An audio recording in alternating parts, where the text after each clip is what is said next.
Dekan Fakultas Dakwah dan Komunikasi Universitas Jakarta periode sebelum ini, dekan senior, dekan senior Pak Dr. Arif Subhan akan menyampaikan tentang situs Islam dan Sirah Nabawiyah tentang haji dan umroh. Beliau nanti akan menyampaikan seputar itu dan kita bisa menyimaknya dan nanti ada sesi dialog untuk seperti apa haji dan umroh dalam pendekatan Sirah Nabawiyah dan situs-situs Islam yang tentu sangat penting. Haji dan umroh bukan sekedar rangkaian ritual fisik, tetapi juga sebuah perjalanan batin yang menghubungkan seorang hamba dengan jejak panjang sejarah para nabi. Di setiap langkahnya tersimpan napak tilas Nabiullah Ibrahim alaihissalam, ibunda Hajar, dan juga Nabi Ismail alaihissalam sampai kepada Rasulullah SAW. Sehingga setiap ketika melakukan manasik menjadi perjumpaan spiritual dengan warisan tauhid yang telah dijaga berabad-abad. Itu tentang kenapa haji umroh itu menjadi sesuatu yang sangat penting. Nah, di satu sisi kita bicara tentang situs-situs. Nah, situs-situs Islam dalam haji dan umroh bukannya lokasi geografis, tetapi juga penanda sejarah yang menyimpan pesan ilahi tentang perjuangan, pengorbanan, ketauhidan. Di antara Ka'bah, Safa Marwah, Arafah, Muzdalifah, Mina, dan situs-situs lainnya adalah ruang-ruang suci yang merekam langkah para nabi. Jadi nabi-nabi yang Nabiullah Ibrahim, Nabiullah Ismail, Nabiullah Muhammad SAW, dan juga Ibunda Hajar. Bagaimana kita akan membahas tentang itu yang akan disampaikan oleh Pak Dr. Arif. Sementara satu sisi Sirah Nabawiyah menjadi peta paling otentik dalam memahami haji dan umroh, karena ia merekam jernih bagaimana Rasulullah SAW memurnikan kembali manasik warisan Nabiullah Ibrahim dari berbagai penyimpangan Arab jahiliyah. Di dalam sejarah kita tahu bagaimana ketika zaman jahiliyah itu situs Islam yang paling primer, Ka'bah itu di mana kita tahu tidak kurang dikelilingi oleh 360 berhala-berhala itu. Dan bagaimana saat itu tawaf dengan tidak menggunakan pakaian sehelai benang pun, tentu ini dalam tanda kutip ya, mengotori atau mencederai kemurnian Islam itu. Maka ketika Rasulullah datang untuk memurnikan ajaran Allah, maka ini menjadi sangat penting Sirah Nabawiyah yang dikaitkan dengan situs-situs Islam yang tadi saya sebutkan dan dikaitkan dengan pelaksanaan wajib. Untuk lebih mendalam, Pak Dr. Arif Subhan akan memaparkan tentang 3 hal itu.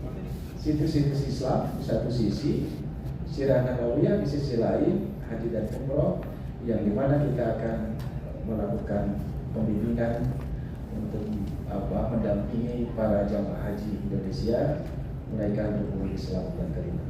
Dengan mengucapkan Bismillahirrahmanirrahim, sebelumnya saya serahkan kepada narasumber Bapak Dr. Arif Subhan, Dekan Senior Fakultas Dakwah dan Ilmu Komunikasi Universitas Jakarta. Kepada beliau saya persilakan.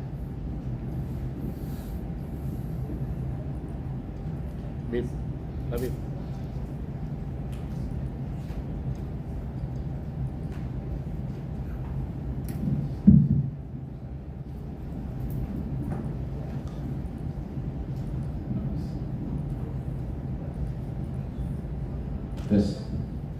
Bismillahirrahmanirrahim. Assalamualaikum warahmatullahi wabarakatuh. Waalaikumsalam warahmatullahi wabarakatuh. Alhamdulillah, wassalatu wassalamu ala rasulillah, amma ba'du. Yang terhormat Bapak Dr. Andes Wahidin Saputra MA yang sudah memberikan pengantar tentang materi kita pada siang hari ini. Yang terhormat kawan-kawan panitia yang menyelenggarakan acara ini, dan tentu yang paling akhir yang kita hormati bersama adalah peserta apa yang namanya ya? Sertifikasi pembimbing ibadah haji dan umrah angkatan 15 tahun 2025 ya, tahun angkatan 5 2025.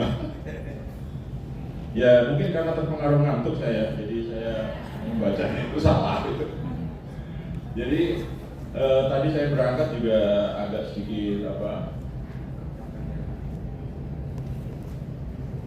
sedikit buru-buru gitu, karena saya ingin cepat sampai gitu, karena sebenarnya ingin cepat selesai gitu, sehingga saya ketinggalan laptop saya. Untungnya materi ini ada di HP saya sehingga bisa saya kirimkan itu. Jadi ini betul-betul tes buat saya nih, Bu Alai, ada Bu Alai misalnya. Kalau saya mungkin al-ilmu fisudur, jadi ilmu itu di dalam laptop, tidak di dalam hati. Sehingga saya betul-betul yang mau saya sampaikan mungkin ya hasil dari apa yang saya pikirkan sekarang ini dengan materi yang ada. Sebenarnya saya berpikir keras gitu ya, ketika mendapatkan topik seperti ini. Kira-kira apa yang harus diketahui oleh seorang pembimbing ibadah haji dan umrah untuk menjelaskan kepada jamaahnya tentang situs Islam yang penting di dalam haji dan umrah. Jadi ada banyak hal yang sudah kita ketahui sebenarnya ya. Saya berpikir, wah Gua Hira itu penting, itu pasti itu.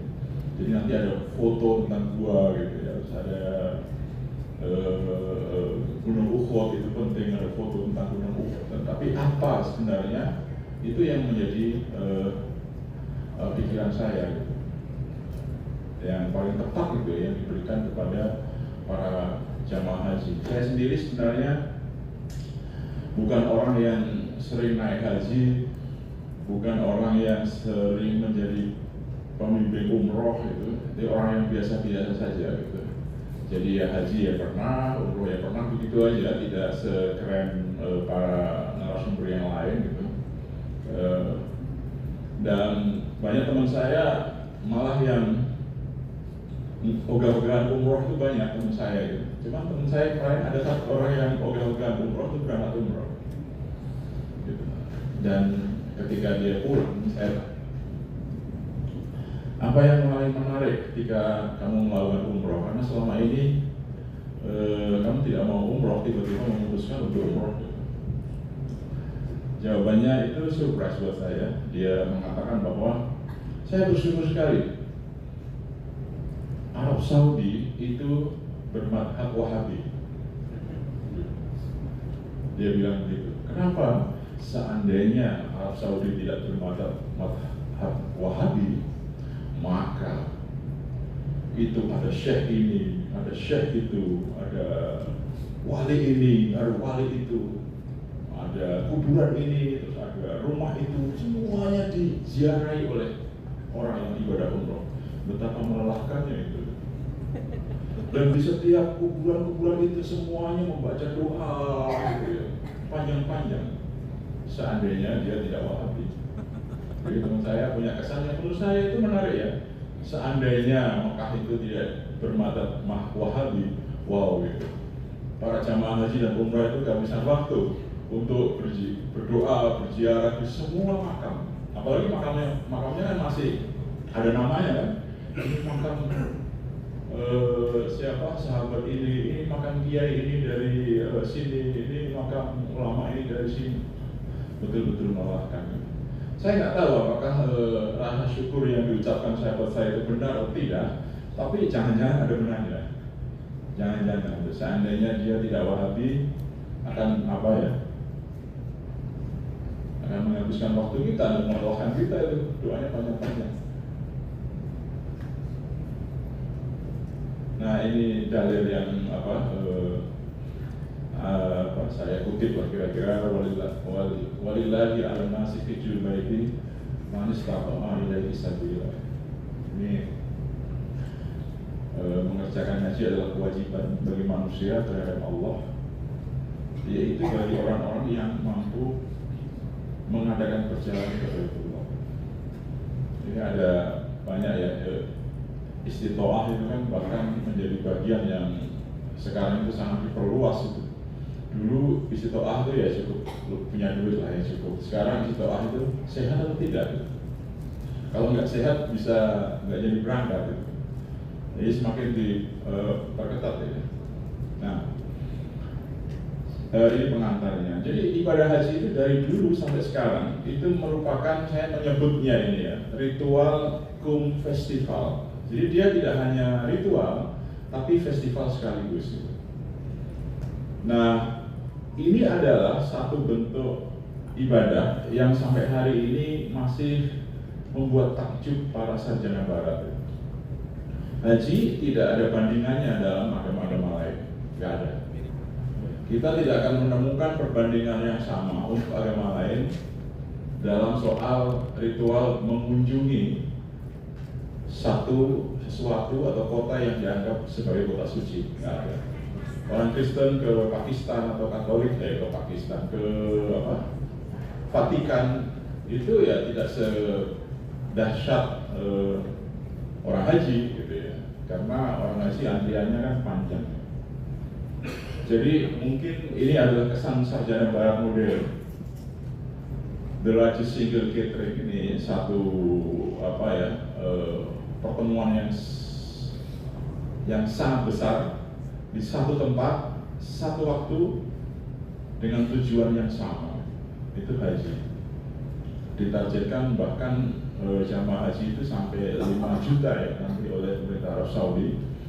Mungkin dulu itu pernah sampai 2 juta. Awal-awal itu tahun 1870.000 itu udah keren banget, itu udah banyak banget. Sekarang targetnya 5 juta orang. Jadi dari dulu memang orang-orang barat itu kagum dengan haji ini.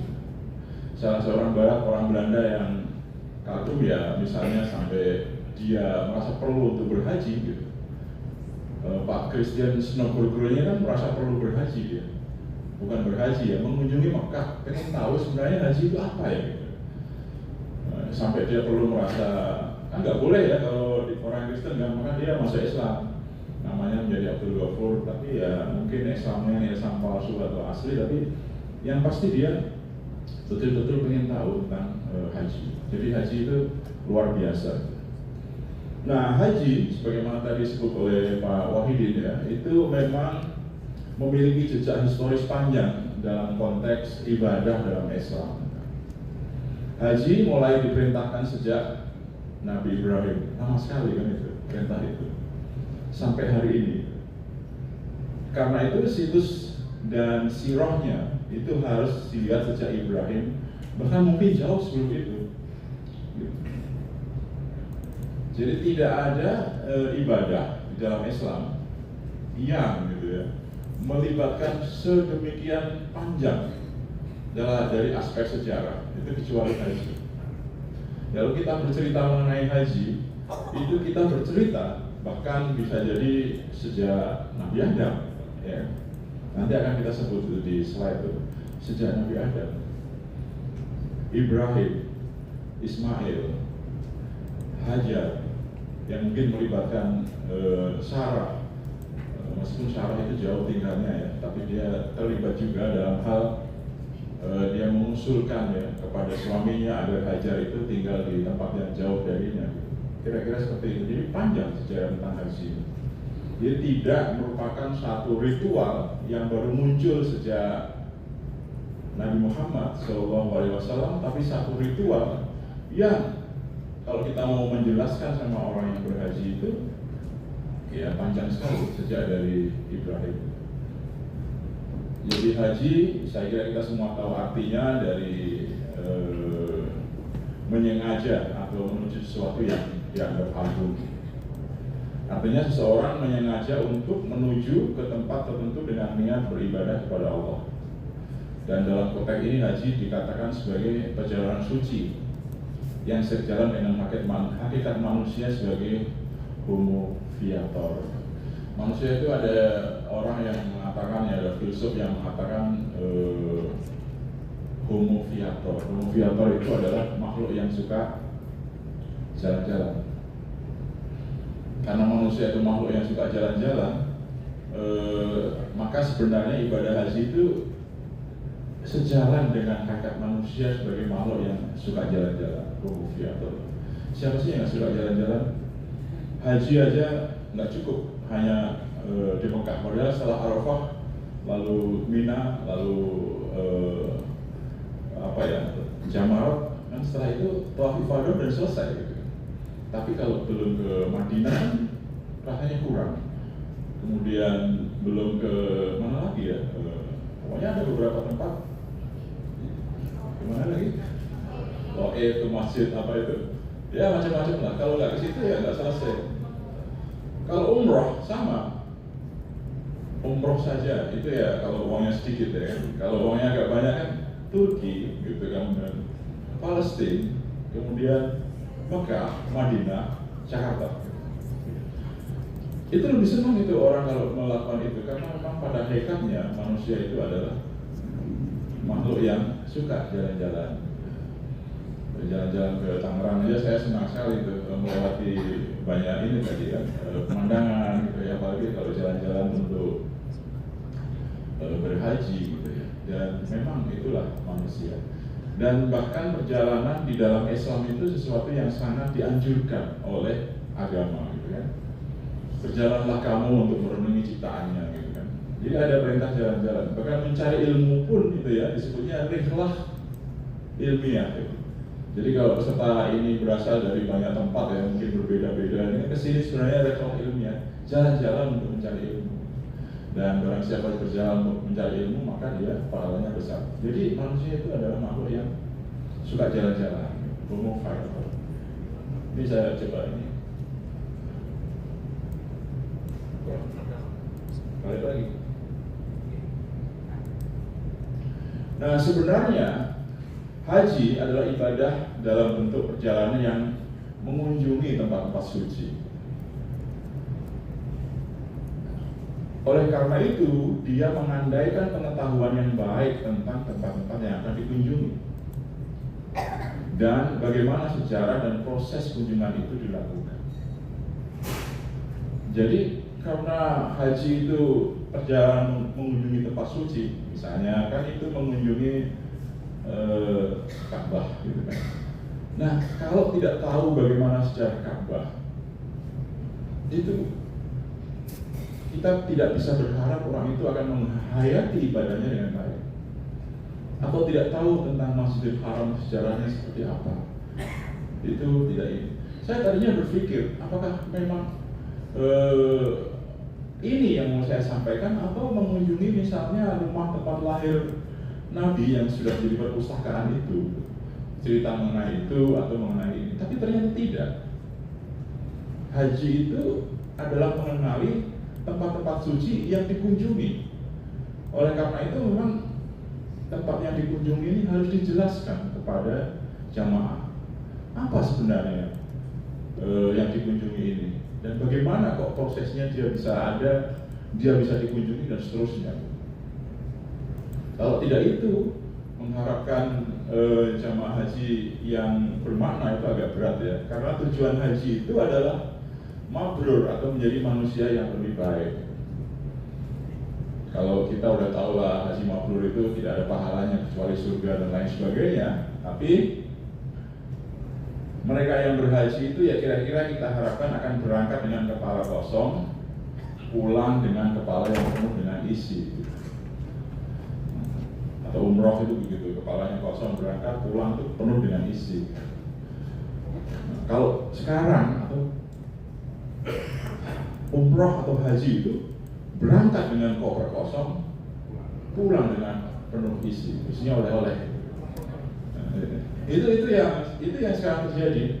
Ini sebenarnya di kritik ini disampaikan misalnya oleh seorang sarjana seperti Ali Syariati. Dia bilang banyak orang yang berhaji berangkat dengan koper kosong sekarang ya, tapi pulang dengan koper yang penuh dengan oleh-oleh gitu. Tapi kepalanya tetap kosong, tidak ada makna yang diperolehnya sama sekali dalam haji gitu, atau dari haji gitu. Itu pentingnya pengenalan situs itu sebenarnya di situ. Jadi kita mengenalkan situs supaya orang bisa menghayati situs itu, kemudian dari penghayatan itu dia bisa semakin memaknai ibadahnya, dan oleh karena itu tujuan dari haji untuk menjadi mabrur itu tercapai. Dan di sini kan kemudian yang salah satu hal yang dibutuhkan oleh seorang pembimbing itu kan kemampuan bercerita. Mengapa kemampuan bercerita dari seorang pembimbing itu penting? Karena manusia juga adalah makhluk yang memang suka bercerita.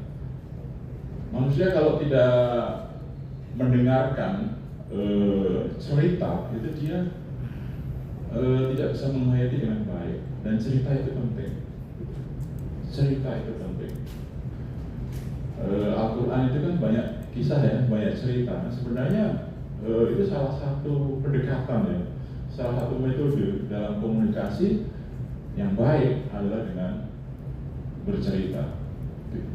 Itu bedanya Homo sapien dan yang lain, itu adalah kesenangan untuk cerita dan kegemaran untuk mendengarkan cerita. Makanya kalau ada novel yang bagus itu ya pasti dia laku keras gitu. Karena cerita ya. Kok langsung sini? Betul. Karena visu dulu itu. Jadi salah satu momen penting haji gitu ya. Kalau yang menurut saya penting itu kita harus kembali kepada Nabi Muhammad dulu, seperti disampaikan Pak Moderator tadi.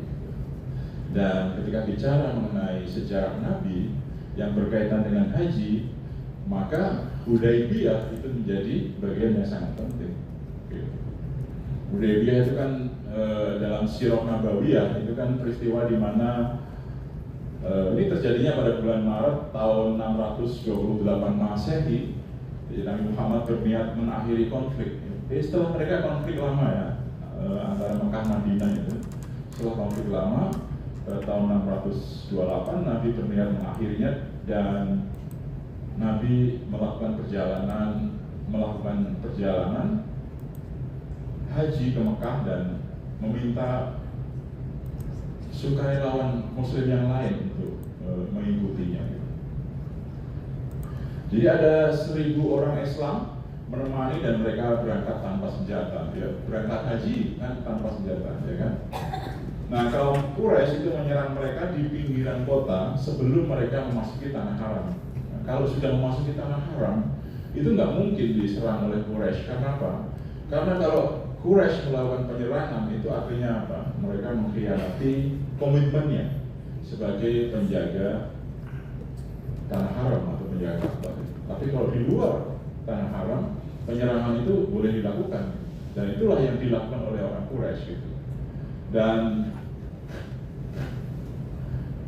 Nabi dan kaum muslim yang lain kemudian menginap di Hudaybiyah, dan akhirnya setelah melalui proses-proses tertentu bisa dibaca dalam sejarah, itu ada perjanjian yang dikenal dengan Hudaybiyah. Nah, pada tahun 630, artinya 2 tahun kemudian, dalam konteks perjanjian Hudaybiyah yang mulai dilanggar oleh orang-orang Quraisy, Nabi berparade ke Mekah dengan 10.000 pasukan. Jadi berhadapan dengan ini, orang Quraisy Mekah membuka gerbang Mekah, dan sejak itulah ibadah haji itu dilaksanakan. Dan ini sekaligus merupakan haji wada dari Nabi Muhammad SAW. Jadi haji yang dilaksanakan sekarang itu syariahnya persis seperti haji yang dilakukan setelah Hudaybiyah. Meskipun begitu,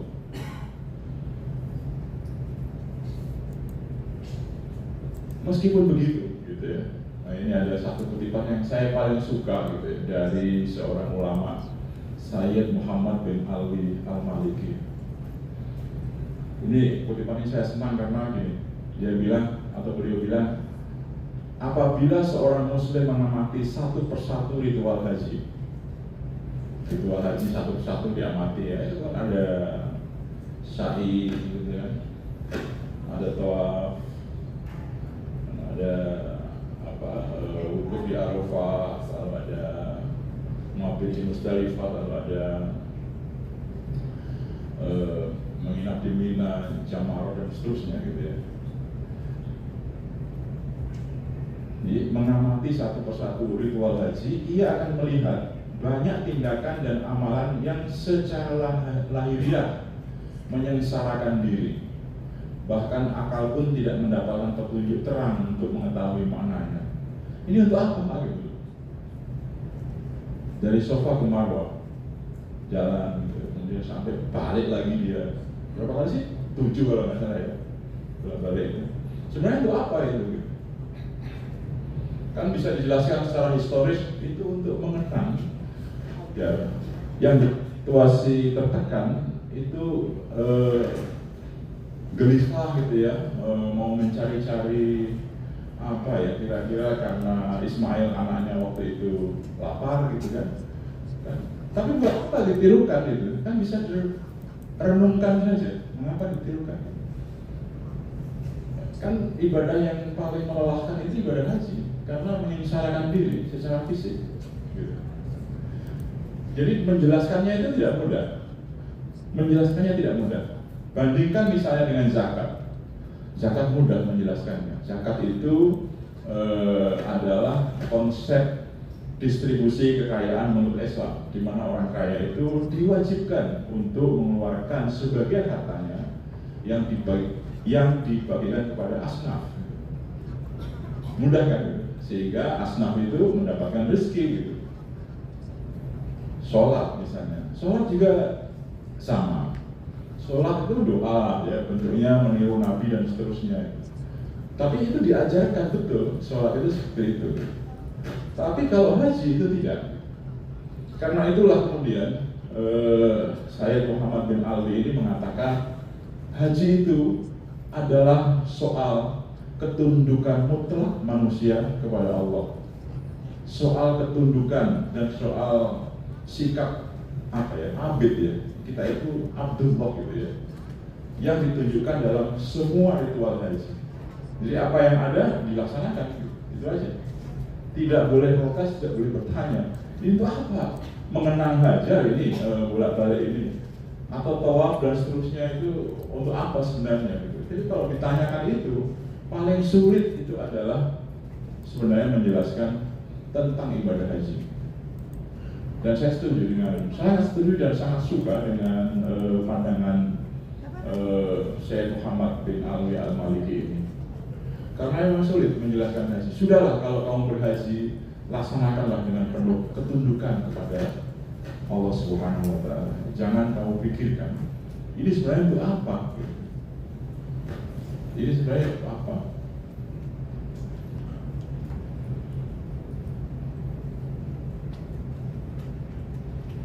Nah, kalau ini perbandingan haji dan umroh ini nanti bisa dibaca lah, karena di tulisan judulnya ada haji dan umroh. Waktu pelaksanaan haji itu bulan-bulan yang sudah tertentu ya, Asyhurul Ma'lumat. Di Indonesia dulu pernah ada usulan menarik sebenarnya, tapi ya lama-lama tenggelam dan hilang gitu, bahwa haji boleh dilaksanakan sepanjang tahun seperti umroh. Jadi pernah ada usulan seperti itu untuk mengurangi antrian yang sedemikian panjang. Satu upaya yang kemudian lama-lama hilang karena mungkin apresiasi dari para ulama lain itu tidak banyak gitu. Tapi ada yang pernah mengusulkan itu.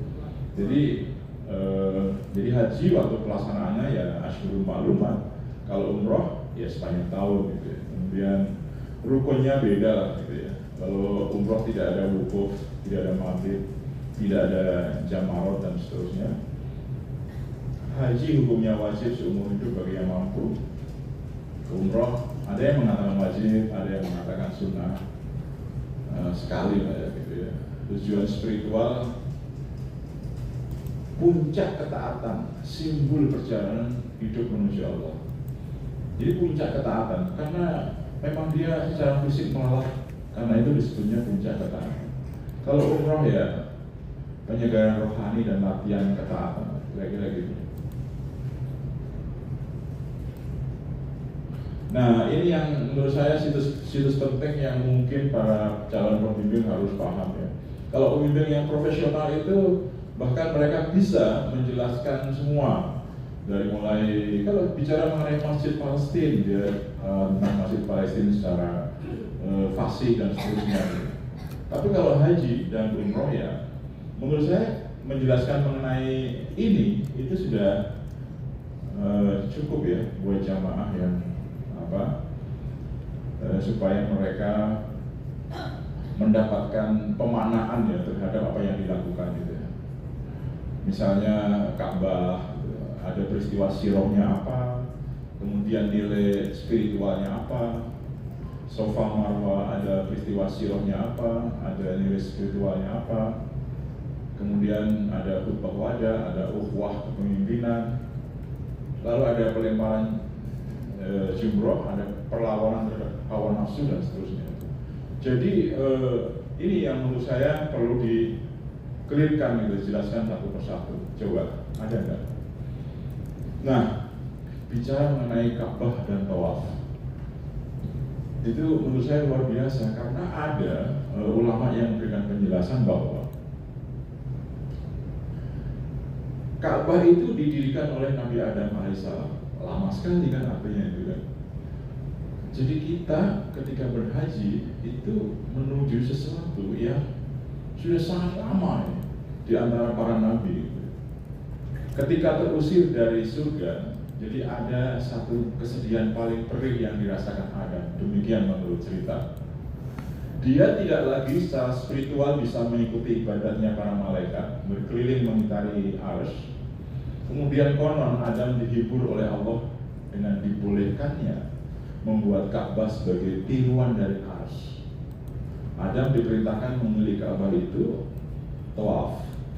Jadi tawaf adalah semacam cara ibadah menirukan malaikat mengelilingi arsy Tuhan. Ini ada cerita dari ulama seperti ini. Cerita ini menceritakan betapa kalau orang itu melaksanakan tawaf, artinya dia tidak hanya meniru apa yang dilakukan oleh Nabi Ibrahim, Ismail atau para nabi yang lain, tetapi dia juga atau Nabi Muhammad bahkan dia juga meniru apa yang dilakukan oleh Nabi Adam alaihissalam. Betapa lamanya cerita mengenai haji dimulai sejak Nabi Adam. Bahkan ada yang mengatakan nanti sih saya mau singgung, tapi saya singgung di sini dulu.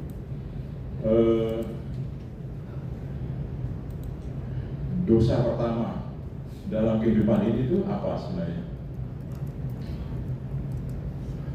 Dosa pertama apa?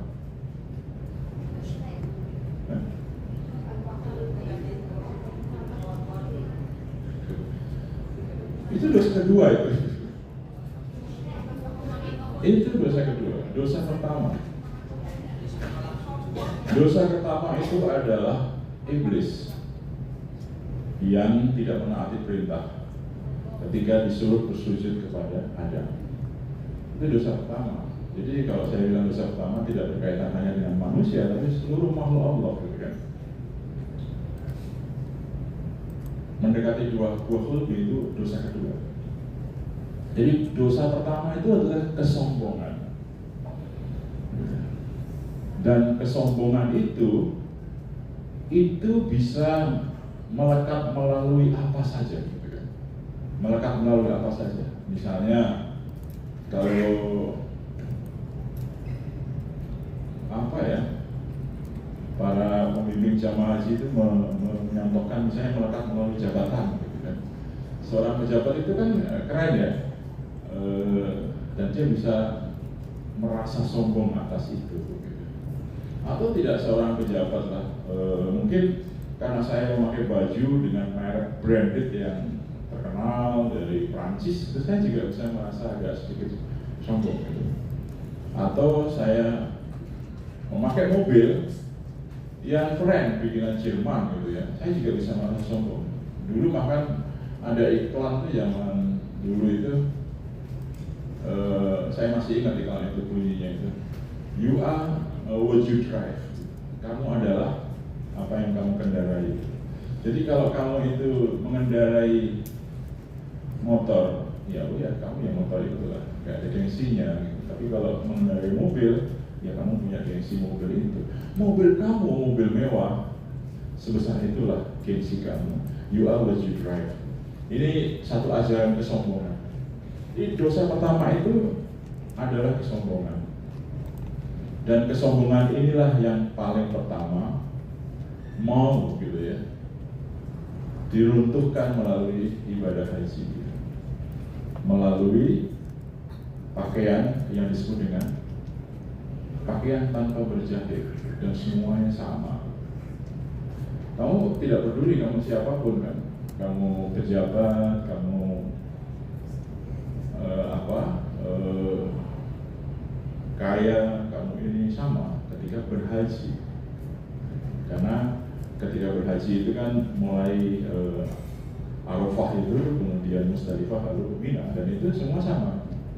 Meskipun nanti kalau mereka pulang ke hotelnya itu bisa beda-beda lagi, yang satu haji plus, yang satu haji reguler, dan seterusnya itu bisa beda. Tapi sebenarnya ajaran yang mau disampaikan adalah itu. Gitu. Dan inilah yang kemudian disebutkan dalam Al-Quran, sesungguhnya rumah suci yang pertama didirikan umat manusia adalah di lembah Bakkah. Itu sebagai rumah yang diberkati Allah. Jadi sampai kepada Nabi Adam, tawaf itu adalah dengan pakaian ihramnya itu adalah upaya untuk mengalahkan dosa pertama, yaitu sombong. Nah, Ka'bah, ini saya ada foto Ka'bah dari tahun 1880. Ka'bah secara bahasa berasal dari akar kata Ka'ab yang artinya sesuatu yang menonjol, tinggi dan mulia. Sebenarnya proses pembangunan Ka'bah itu kan pertama ya Nabi Adam, kemudian yang membangun kembali memang Nabi Ibrahim dengan Ismail, sehingga di situ banyak warisan ya, Ibrahim dan Ismail di situ. Ya nama-nama di situ kan berkaitan dengan kedua tokoh ini. Meskipun sebenarnya gini, kalau kita membaca sejarah nabi-nabi gitu ya, kan di saat yang sama itu kan sebenarnya Ibrahim itu punya anak lagi kan. Ismail itu sebenarnya anak pertama, tapi dia punya anak kedua.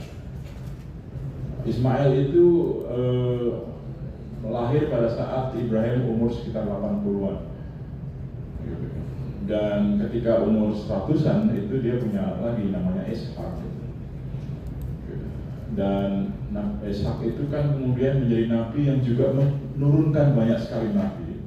Salah satu anaknya yang bernama Israel itu dan menjadi Israel. Oleh karena itu dalam sejarah agama-agama Islam, agama Kristen, kemudian agama Yahudi itu masuk dalam kategori Abrahamic religion. Jadi agama-agama yang kaitkan dengan Nabi Ibrahim, karena Nabi Ibrahim kan disebut sebagai kira-kira the father of prophets, kira-kira bapak para nabi dan seterusnya. Nah, mereka berdua yang membangun kembali. Dikatakan membangun kembali karena sebenarnya yang pertama kali membangun itu bukan Nabi Ibrahim, tapi Nabi Adam. Itu Ka'bah. Jadi cerita mengenai haji adalah cerita yang luar biasa kaya, luar biasa banyak, dan oleh karena itu seorang pembimbing harus menguasai ini dengan baik. Kalau menguasai ini dengan baik, jamaahnya itu akan merasa senang ketika dia tahu bahwa apa yang dia lihat, apa yang dia kunjungi sebenarnya punya makna yang lebih dari apa yang sekedar yang tampak di hadapan matanya gitu kan. Itu misalnya kalau dia cerita.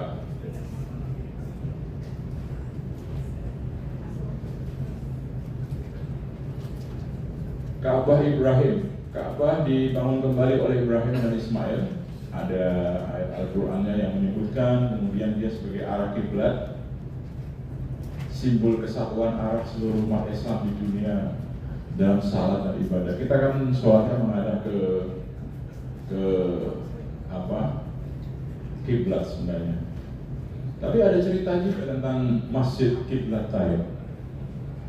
Nah, bagian-bagian yang seperti ini juga penting. Misalnya, kalau kita bicara mengenai Ka'bah sebagai kiblat, ada Masjid Qiblatain. Kita tahu bahwa di Madinah ada masjid yang dikenal sebagai Qiblatain. Itu masjid yang punya dua kiblat. Nah, dikisahkan pada saat kabar perubahan kiblat itu tersebar, ada sahabat yang sedang menunaikan sholat zuhur dan mereka menghadap ke kiblat itu dua arah, Masjid Aqsa Yerusalem dan Masjid Haram Makkah. Dua rakaat pertama masih menghadap ke utara ke Yerusalem dan dua rakaat kedua menghadap ke Mekah, ke Masjid Haram. Ini ada cerita sahabat seperti itu. Nah, Nabi Muhammad melakukan hal itu karena Allah memerintahkannya demikian. Ya kan? Iya. Tapi ada reasoningnya juga. Dan perintah Allah ini adalah sebagai jawaban atas doa Nabi sendiri agar kiblat sholat itu dipindah dari Masjidil Aqsa ke Masjidil Haram. Dengan demikian, pindahnya kiblat dari Yerusalem itu antara lain, di samping karena kehendak Allah, memang karena doa dari Nabi. Mengapa Nabi berdoa seperti itu?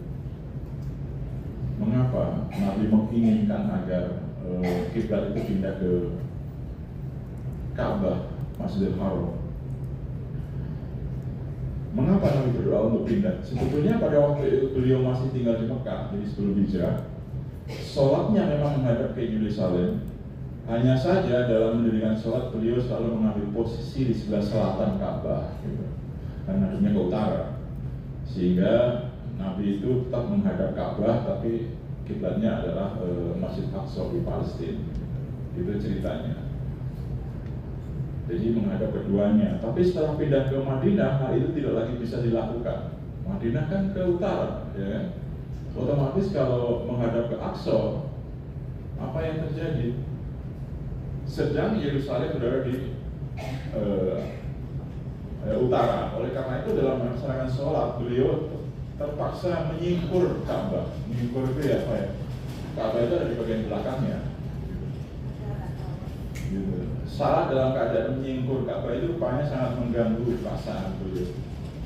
Lalu beliau berdoa, mudah-mudahan diizinkan oleh Allah untuk pindah kiblat, dan ternyata memang diizinkan. Padahal sebenarnya dua-duanya pada waktu itu ya, baik Ka'bah maupun Yerusalem itu kan, Yerusalem itu waktu itu ceritanya itu menjadi tempat pembuangan sampah. Yang lokasi yang dijadikan sebagai kiblat itu, Masjid Aqsa itu menjadi lokasi pembuangan sampah. Karena apa? Karena waktu itu Raja Konstantin itu baru masuk Kristen. Kemudian istrinya itu apa ya? Mencari, istrinya Helena itu mencari salib bekas Kristus di daerah situ. Nah, ternyata salib bekas Kristus itu dibuang ke tempat sampah oleh orang-orang Yahudi pada waktu itu. Jadi kan ada persaingan Kristen Yahudi kan. Dan setelah ketemu di tempat sampah, itu Helena marah gitu. Sampah yang tadinya ada di tempat salib bekas salib Nabi Isa itu disuruh pindah ke tempat ibadahnya orang Yahudi, yaitu masjid yang bakal Masjid Aqsa itu, sehingga jadi tempat sampah. Jadi itu tempat sampah sebenarnya, secara fisik gitu. Nah, sementara pada yang sama saat itu Ka'bah itu masih dipenuhi oleh berhala juga, kan belum bersih gitu kan. Karena kan kejadian berpindahnya kiblat itu kan sebelum Hudaybiyah. Jadi sebelum Hudaybiyah itu kiblat sudah dipindah. Jadi Ka'bahnya juga penuh dengan berhala, Aqsa-nya juga masih belum keren lah. Karena Masjid Aqsa itu keren kan setelah dibangun oleh Umar kalau nggak salah, Khulafaur Rasyidun. Itu seperti itu. Tapi secara spiritual itu adalah dua tempat suci.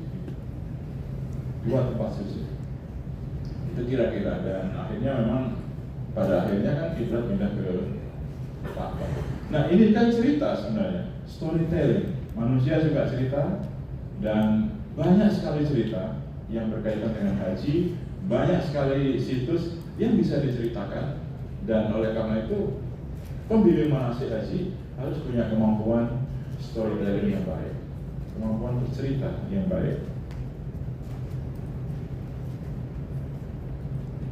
Nah ini kalau dihitung dari segi waktu, ada dua alasan. Kedua, mengapa Nabi lebih suka sholat menghadap ke Mekah daripada ke Yerusalem? Ini penjelasan rasional sebenarnya. Secara historis, Mekah itu sebenarnya lebih tua. Yerusalem baru didirikan atau baru dijadikan kota suci agama itu setelah dikuasai oleh Nabi Daud. Itu terjadi kurang lebih 3.000 tahun yang lalu, kurang lebih 3.000 tahun lebih ya. Sementara Ka'bah jika dihitung dari dibangunnya kembali oleh Nabi Ibrahim, maka peristiwa itu terjadi 4.000 tahun yang lalu. Itu berarti 1.000 tahun lebih tua dari Yerusalem. Karena itu Al-Quran juga menyebut Ka'bah sebagai rumah yang sangat tua, Baitul Atiq. Kata Atiq ini mungkin juga mirip-mirip dengan bahasa Inggris antik kali ya, tua. Jadi memang Mekah dan Ka'bah itu lebih tua daripada Yerusalem. Saya baca buku malah misalnya tahun 6000 sebelum Masehi, itu satu masyarakat di Babilonia itu sudah punya cerita tentang jatuhnya Adam dari surga. Gitu. Tahun 6000 sebelum Masehi, itu lama sekali. Jadi cerita mengenai kejatuhan Adam dari surga, dia memakan buah khuldi karena didorong oleh istrinya itu tahun 6000, kisah itu sudah ada. Sebelum Masehi, tahun 6000 sebelum Masehi, kisah itu sudah ada. Artinya kalau Ibrahim itu 4000, kan sebenarnya wajar kan? Dari Adam ke Ibrahim itu berapa ribu tahun, melewati banyak sekali. Ada Nabi Nuh dan seterusnya. Jadi cerita mengenai haji kemudian tidak cukup dengan cerita tentang Nabi sekarang ini, tidak cukup. Tahun 500 Masehi tidak cukup. Kita harus cerita lebih panjang lagi, lebih kuno lagi.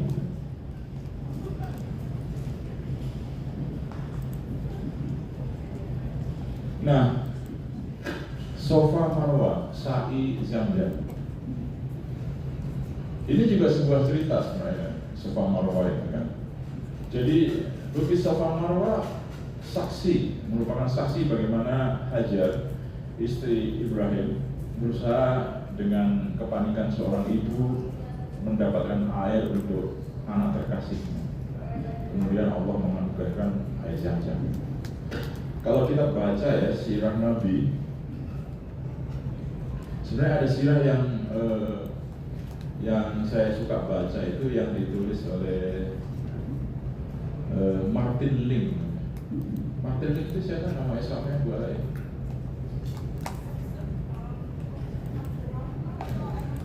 Ya. Karena Martin Link ini menulis sirah. Kalau Michael Hart itu kan mengatakan bahwa Nabi itu orang yang paling berpengaruh ya, pemimpin paling berpengaruh. Tapi Michael Hart kan tidak terpengaruh untuk menjadi Muslim. Kalau Martin Link, dia menulis sirah Muhammad. Setelah sirah itu kira-kira dia kemudian menjadi sufi dan kemudian menjadi Muslim gitu. Karena sirah itu, sirah yang dia tulis itu. Cerita tentang Nabi yang dia menulisnya sangat pendek-pendek, jadi per episode gitu ya. Menurut saya menarik sekali kisah yang ditulis oleh Martin Link tentang Nabi Muhammad ini. Gitu. Ini orang menarik lah kalau tidak. Air Zamzam. Nah, air Zamzam itu ada. Inilah yang kemudian menghidupkan Makkah sebagai kota yang kira-kira kemudian kota yang ramai, banyak pengunjungnya dan seterusnya. Nah, ketika kaum Jurhum itu sebenarnya keturunan dari Ismail, pernah menguasai Makkah. Ini kira-kira abad ketiga sebelum Masehi ya, terusir dari Makkah karena mereka ketika menguasai Makkah sudah mulai berlaku sewenang-wenang. Mereka kemudian menimbun sumber air Zam-Zam dan kekayaan yang mereka miliki. Jadi terakhir air Zam-Zam itu sebenarnya pada kaum Jurhum, setelah itu nggak ada. Jadi kalau abad ketiga itu tahun 300 ya. Jadi pada tahun 300 itu air Zam-Zam ditutup oleh orang ini, oleh kelompok ini. Selesai. Nah, kapan air Zam-Zam itu ditemukan kembali? Yaitu oleh kakek Nabi Muhammad, Abdul Muthalib. Abdul Muthalib itu suka ini ya, suka apa ya, kongko-kongko di sekeliling Ka'bah, ada orang tidur. Di situ dia bermimpi disuruh menggali. Kemudian dia gali lah itu. Sebenarnya pada saat menggali itu banyak diprotes oleh kaum Quraisy yang lain, tapi kan dia orang yang kira-kira punya amanah untuk menguasai apa ya, Ka'bah ya. Abdul Muthalib itu keren karena di dalam cerita itu, nah cerita lagi gitu. Dalam cerita itu ketika Abraha itu berhasil membawa pasukannya dari Yaman gitu ya untuk mengepung Mekah, karena sebenarnya tujuannya satu, dia mau menghancurkan Ka'bah aja. Dia tidak mau merusak yang lain, tujuannya cuma satu. Nah, pada waktu itu kan Abdul Muthalib itu pimpinan di situ, dan ontanya itu ada 200 onta milik Abdul Muthalib yang disita oleh pasukannya Abraha gitu. Tapi Abraha ini kan karena niatnya cuma satu gitu, jadi sebenarnya dia mau damai lah, dia panggil lah Abdul Muthalib untuk datang ke tenda dia gitu, lalu ditanya macam-macam, kemudian apa, saya sebenarnya pengennya tidak merusak Makkah gitu. Satu ingin saya itu ingin menghancurkan Ka'bah, itu aja gitu. Jadi tidak akan ada yang dibunuh, tidak akan ada yang dilukai dan seterusnya, begitu kata Abraha ini. Lalu Abdul Muthalib jawabnya apa? Dia bilang, enggak, kalau soal Ka'bah itu bukan urusan saya. Kalau soal Ka'bah itu ada yang menjaga sendiri. Urusan saya adalah tolong kembalikan onta saya yang 200 itu kepada saya. Dan karena sebelumnya Abraha sangat hormat kepada Abdul Muthalib ya, dia pimpin Makkah. Tapi jawaban itu membuat dia merasa ini orang kok katanya penjaga Ka'bah mau dihancurkan, kok dia bilang itu ada yang jaga, bukan saya. Jadi kalau soal itu ada yang jaga. Nah, soal saya kepada kamu urusannya adalah kembalikan onta saya 200 itu. Jadi akhirnya ontanya dikembaliin, tapi respect dari Abraha ke Abdul Muthalib itu udah turun. Jadi tapi keren Abdul Muthalib itu kan. Dan akhirnya kan sudah tahu lah kita kisahnya kan, sebagaimana diceritakan di dalam Al-Quran. Sekali lagi cerita. Akhirnya kita tahu bahwa Abraha gagal menghancurkan Ka'bah. Gitu. Nah, dia lah yang menggali kembali air Zam-Zam itu sehingga bisa ditemukan sampai hari ini. Itu berapa lama itu dari tahun 300 Abdul Muthalib ke tahun kakeknya Nabi tahun berapa ya? Kalau Nabi tahun 500, kakeknya mungkin ya 400-an lebih gitu ya. Gitu. Jadi ada 100 tahun gitu ya. Air Zam-Zam tidak bisa dinikmati oleh orang yang berhaji. Banyak digali sumur-sumur yang lain, tapi ya tidak sedahsyat air Zam-Zam. Sehingga ya ini kan ada deretan penguasa Mekah nih. Ini ada Jurhum, ada Khuza'ah itu ya setelah Jurhum. Lalu ada Quraisy dan ada Islam. Nah, air Zam-Zam itu pada Khuza'ah itu nggak ada, tidak ditemukan. Dia pernah hilang. pernah hilang. Sekarang itu kita nggak pernah ya lihat air Zam-Zam. Kalau dulu kan tahun-tahun 70-an gitu, itu sebenarnya air Zam-Zam bisa dilihat sumbernya kalau dari Masjidil Haram itu ada jalur khusus ke bawah gitu kan untuk bisa melihat air Zam-Zam dulu kan. Mengapa sekarang ditutup? Itu tidak semata-mata karena modernisasi ya, tapi kan pernah ada yang namanya pemberontakan Mekah, pernah dengar ya? Tahun 80 berapa itu pemberontakan Mekah. Jadi ada orang yang mengaku sebagai Imam Mahdi, kemudian dia menguasai Masjidil Haram pada musim haji. Itu pernah. Nah, bagaimana caranya orang ini memasukkan senjata? Itu pintar sekali dia. Dia kan kalau di Masjidil Haram ini musim haji itu kan banyak orang yang meninggal ya kan. Kemudian sendayanya disalahkan ke Masjidil Haram, dibawa ke depan Ka'bah ya kan. Itu dijadikan sebagai kamuflase, isinya senjata. Jadi yang dibawa itu bukan jenazah tapi senjata, masukin ke bawah itu, ke air Zam-Zam itu, ke tempat itu. Sampai akhirnya persenjataan itu lengkap, kemudian terjadilah pemberontakan gitu. Dan dia mengatakan diri sebagai Imam Mahdi. Pernah itu tahun 80-an ya. Dan kerajaan Arab Saudi cukup kewalahan juga untuk meredam pemberontakan ini.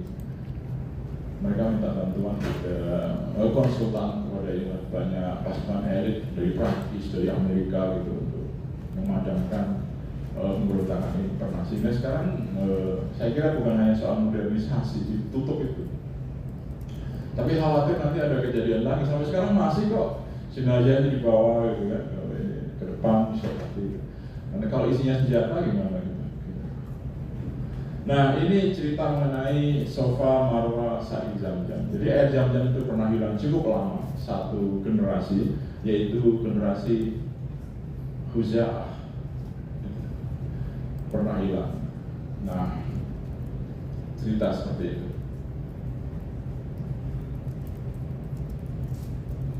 Nah, Arafah. Lagi-lagi cerita. Ini juga bisa diceritakan misalnya tentang di Jabal Rahmah. Jabal Rahmah punya cerita sebagai tempat pertemuan antara Adam dan Hawa dan seterusnya. Kemudian pada hari ke-9 dalam rangkaian haji, jamaah berkumpul di Arafah untuk ritual wukuf dari waktu zuhur hingga terbenamnya matahari. Wukuf itu apa? Wukuf di Arafah itu apa? Ini kan situs sebenarnya. Arafah ini kan situs ya. Wukuf sendiri kegiatan yang dilakukan dalam situs itu gitu.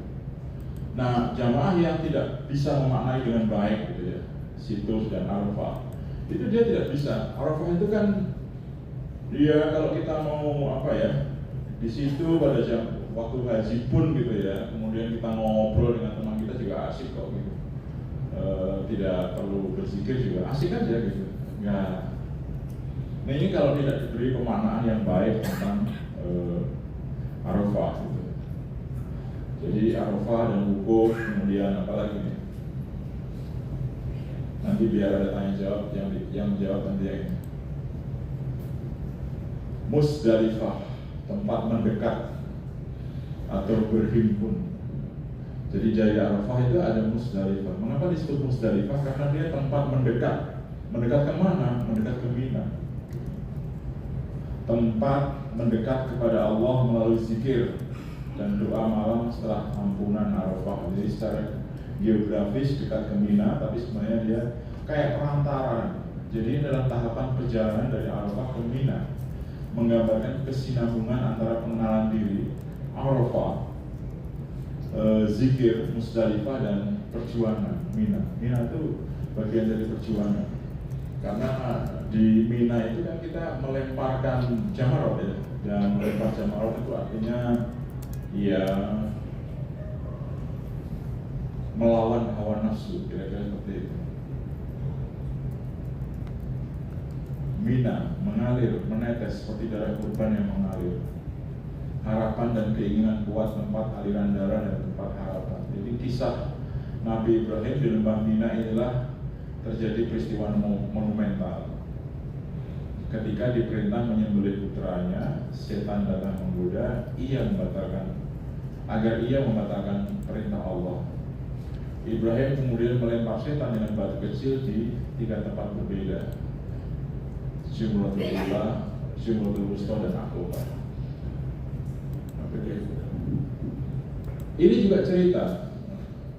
Jadi kalau menurut Kristen Yahudi sebenarnya yang diperintahkan untuk disembelih itu bukan Ismail kan, Ishak yang diminta dikurbankan. Jadi ada tradisi yang berbeda di antara Abrahamic religion ini, karena memang ini cerita yang berjalin berkelindan antar para nabi yang luar biasa dan tercermin dalam ibadah haji. Oleh karena itulah maka ibadah haji memang luar biasa. Ini betul-betul penghayatan tempat-tempat suci yang bersejarah. Nah, kalau mau dicari lebih banyak lagi kan banyak sekali. Tempat lahirnya Nabi, Maulidun Nabi, rumah yang kemudian menjadi perpustakaan, kemudian tempat ziarah-ziarah yang lain kayak Jabal Uhud dan seterusnya, itu banyak sekali situs-situs itu. Dan sekarang karena zaman sudah sedemikian maju, mudah dicari di YouTube akan keluar semua, dicari di AI apalagi gitu, dan seterusnya. Jadi tidak susah. Yang susah adalah kemampuan seorang pembimbing untuk bercerita, menjadi seorang storyteller yang menarik jamaahnya, sehingga jamaahnya itu merasa diberikan kemampuan gitu ya untuk menghayati ibadahnya, dan oleh karena itu dia menjadi haji yang mabrur. Mungkin itu yang penting sebagai pengantar ini ya. Ini masih ada lagi apa ya? Oh, zaman dulu.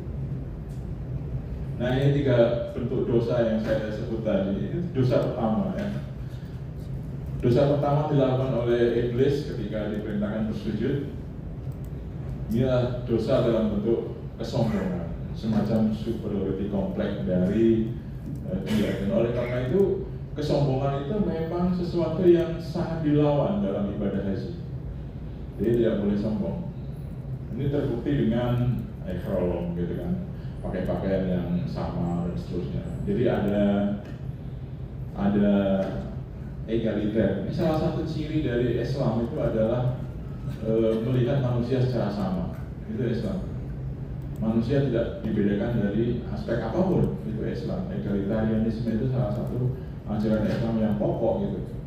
Jadi ada kesombongan. Dosa kedua adalah ketika masih tinggal di surga, Adam itu dan Hawa mengambil sesuatu yang bukan haknya, yang didorong oleh nafsu memiliki. Itu dosa kedua. Dosa kedua itu mengambil sesuatu yang tidak dimiliki. Biasanya anak kecil yang suka mengambil sesuatu yang tidak dimiliki karena dia belum tahu artinya milik.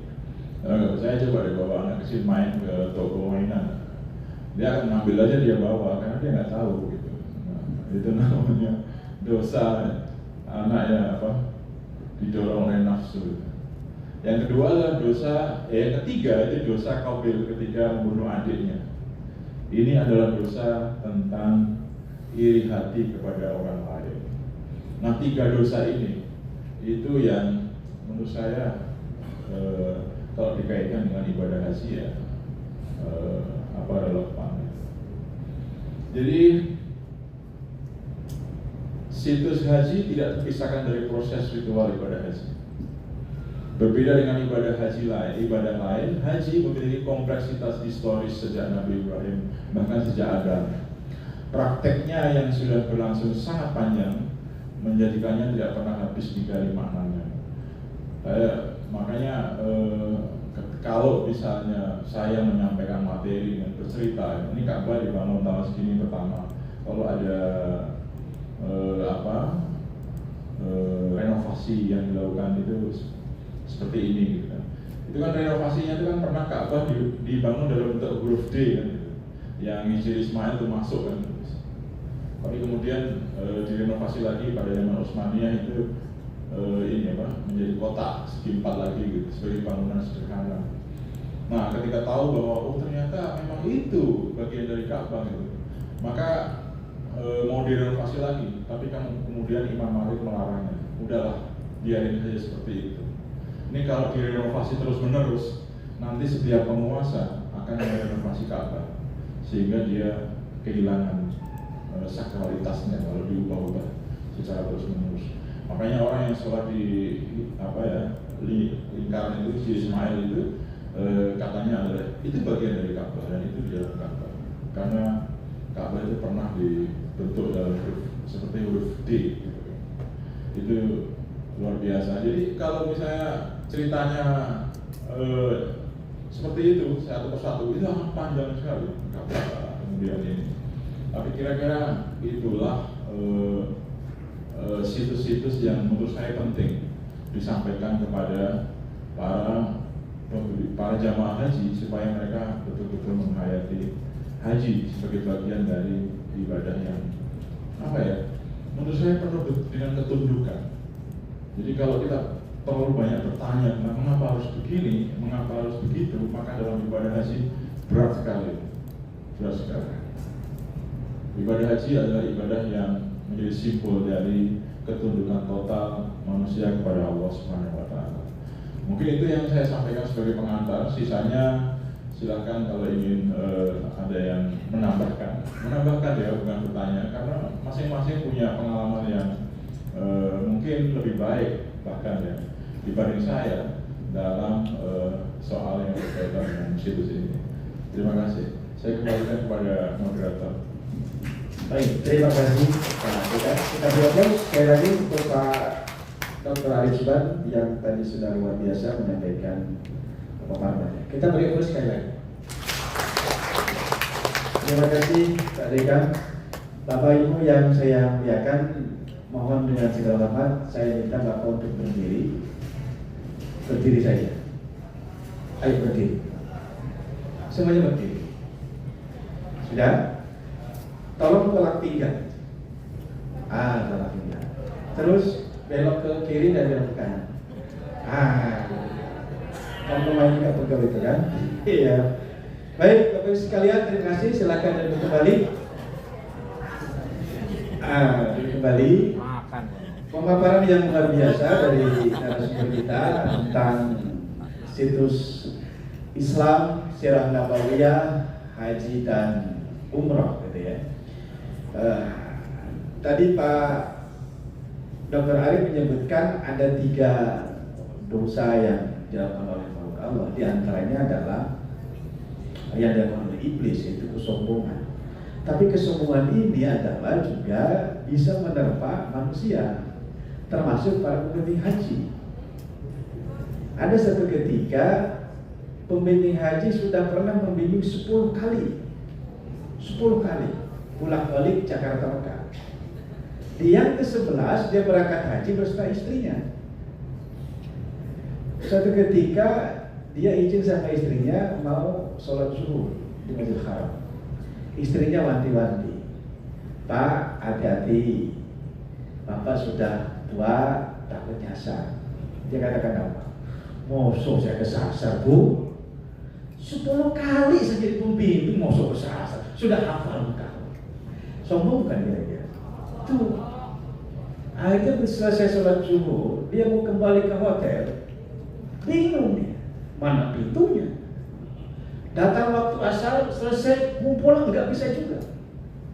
Sampai habis sholat isya, masih bolak-balik di sekitar Masjidil Haram. Terakhir, kata dia, saya cerita kata dia, saya didatangi oleh seorang, karena saya kebingungan, kemudian orang itu mengajarkan supaya beristighfar. Jadi itu artinya bahwa kesombongan itu memang betul dosa yang pertama yang melakukan kamu, dan itu bisa menular kepada manusia, termasuk juga pada pembimbing. Maka ya kita sebagai pembimbing, insya Allah jauh dari sifat itu. Paling juga ya kalaupun ada cuma 1, 2, 3, 4, 5, 6, 8, 9, 10. Baik, yang berikutnya saya ingin sedikit resume dan nanti Bapak Ibu silakan untuk menambahkan. Kata Pak Dekan menyebutkan menambahkan situs-situs Islam yang terhubung dengan Sirah Nabawiyah menemukan makna paling hidupnya ketika seorang muslim menaikkan ibadah haji dan umrah. Setiap langkah dalam dua ibadah agung itu sejatinya adalah perjalanan menelusuri kembali jejak Nabi Ibrahim, Siti Hajar, dan Rasulullah Muhammad SAW, hingga hati kita dipertemukan dengan sejarah yang tak lagi sekedar dibaca, tetapi dihidupkan kembali. Ketika kita tawaf mengelilingi Ka'bah, kita merasakan denyut yang sama seperti dirasakan Nabi ketika pertama kali memandang rumah suci itu dengan mata yang bercucuran.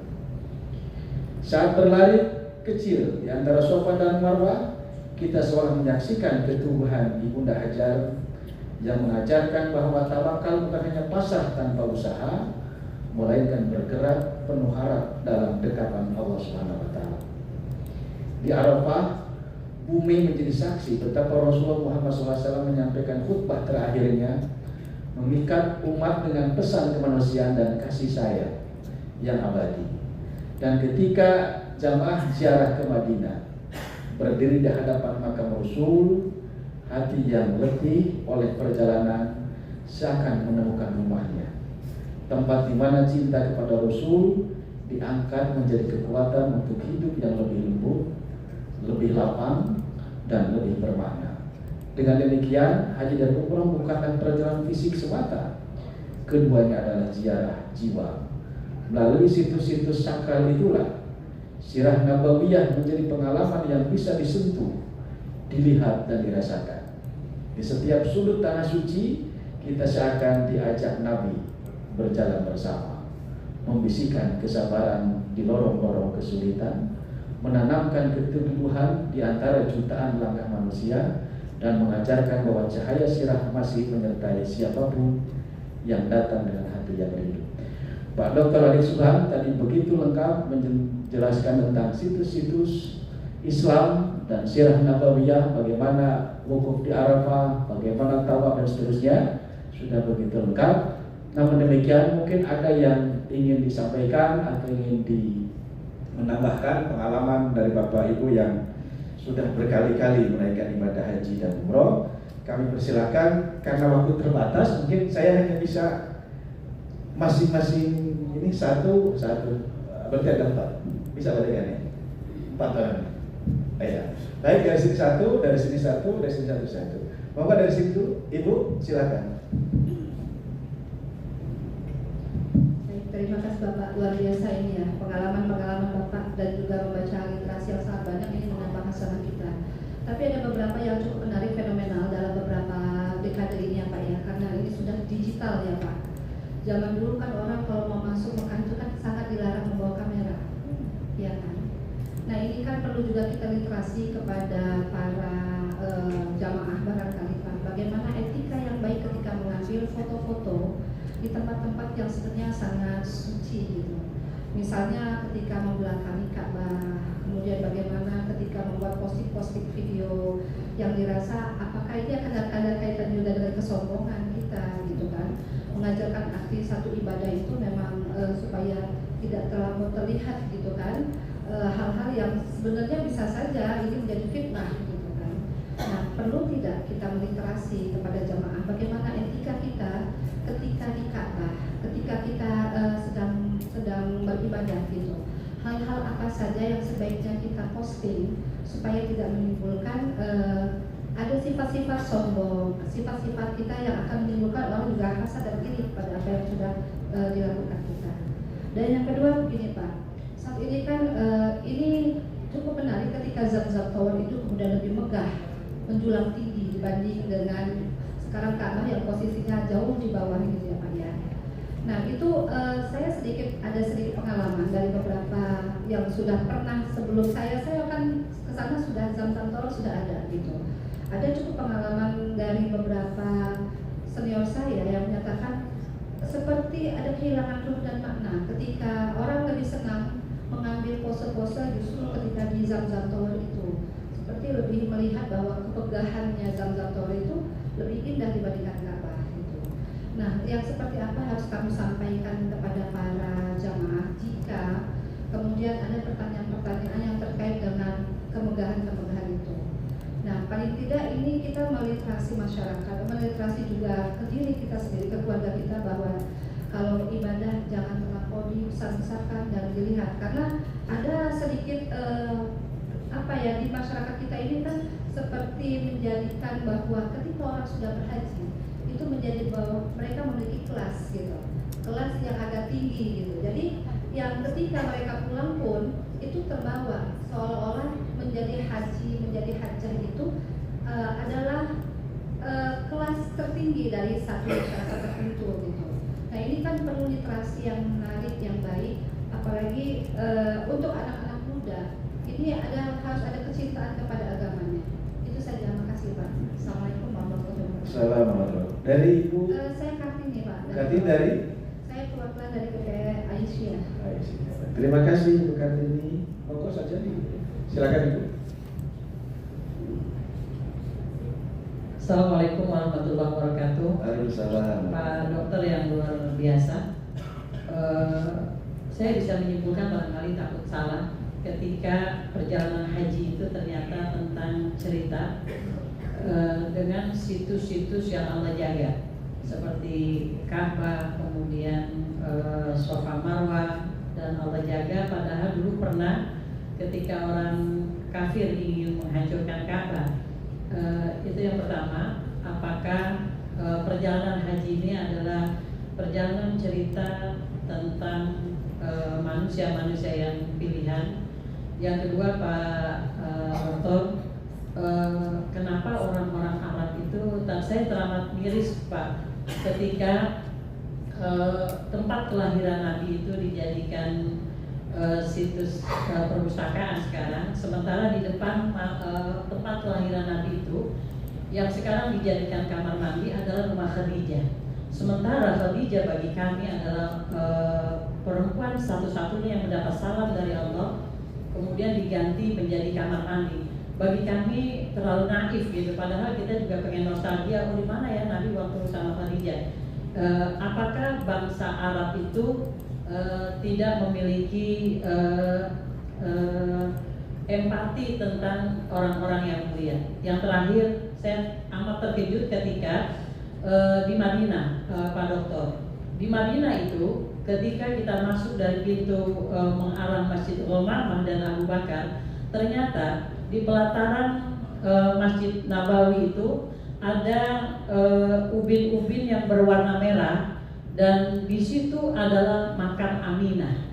Itu yang membuat kita semakin merasa bagaimana penghargaan orang-orang Saudi Arabia tentang orang-orang yang mulia. Sekarang ada model umroh Pak Dokter. Model umroh itu sekarang kita para pembimbing itu membawa konser musik ke sana yang sekarang lagi ngetren dengan nama Al-Ula. Dan di Al-Ula itu mereka ngerti kok sejarah dengan patung-patung yang luar biasa. Saya kemarin ditawarkan membimbing umroh dengan grup musik Slang. Itu mereka akan berangkat ulang tahun salah satu travel. Kemudian saya menolaknya karena saya pasti akan membawa maksiat ke sana. Padahal tugas saya itu hanya sebatas Ustazah hanya membimbing ketika grup Slang dan keluarga tawaf dan sa'i dan tahallul. Begitu Pak Dokter, terima kasih. Saya akhiri. Assalamualaikum warahmatullahi wabarakatuh. Assalamualaikum. Bu, siapa namanya? Saya Umana Pak. Ibu? Umana. Umana dari? Saya utusan dari pesantren Bait Riza Mana di Rupin Bogor. Terima kasih Bu. Lanjut di questioning yang ketiga, nggak ada? Tidak ada. Nanti saya panggil lagi. Bapak yang keempat dulu. Terima kasih. Assalamualaikum warahmatullahi wabarakatuh. Waalaikumsalam. Saya Anis dari kelompok 4, utusan dari pimpinan pusat Aisyah.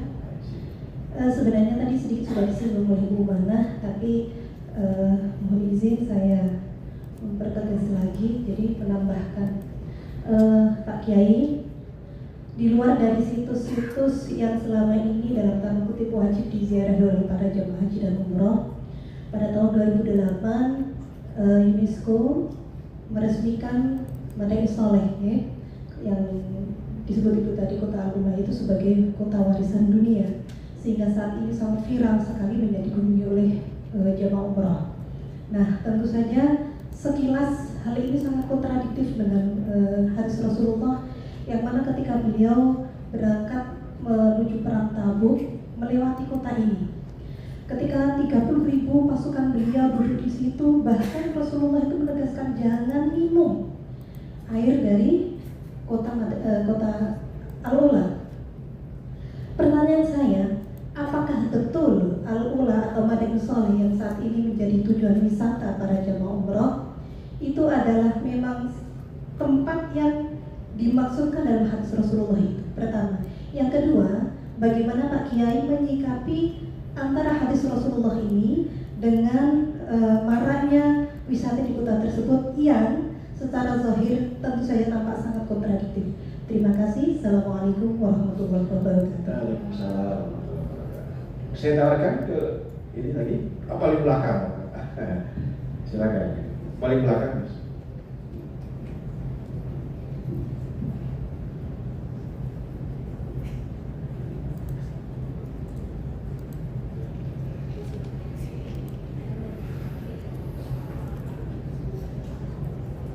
Silakan sebutkan namanya dan dari utusan mana. Assalamualaikum warahmatullahi wabarakatuh. Waalaikumsalam. Perkenalkan, saya Eri Sakit dari kelompok 1 perwakilan RMI Nahdlatul Ulama. Yang saya ingin tanyakan, maaf Pak Yai, saya sangat menarik penjajaran perkenalan tes. Saya ingin menjelaskan, bukan menjelaskan, ingin memperjelas Pak Kiai di area Masjidil Haram itu ada, tepatnya di dekat Hotel Anjum di kawasan Jabal Omar itu ada namanya Makbarah Subaikah. Yang konon katanya di situ adalah makbarahnya keluarga Ammar bin Yasir. Di situ ada makbarahnya Sumayyah binti Hayat. Yang saya mau tanyakan, apakah betul itu Pak Kiai di situ itu adalah makbarahnya Sumayyah binti Hayat? Wassalamualaikum warahmatullahi wabarakatuh. Waalaikumsalam warahmatullahi wabarakatuh. Baik, ini luar biasa.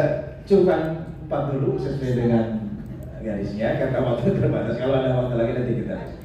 Dari pertanyaan-pertanyaan, bukan pertanyaan ya, apa namanya, ada klarifikasi yang luar biasa.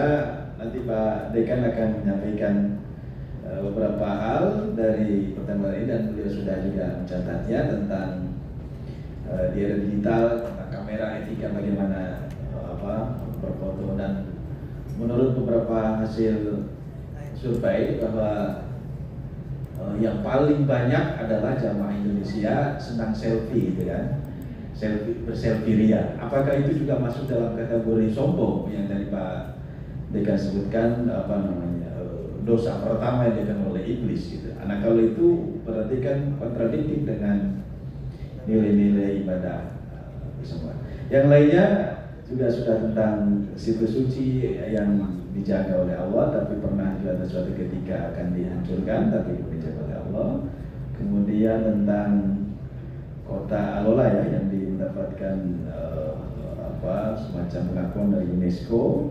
Apakah itu bertolak belakang dengan Rasulullah yang tidak boleh muncul. Dan terakhir tentang makbarah ya, yang di dekat apakah itu betul atau tidak, nanti Pak Dekan akan menyampaikan itu semua. Dan mungkin juga tidak kemungkinan barangkali dari Bapak Ibu yang ingin menambahkan juga nanti dipersilakan.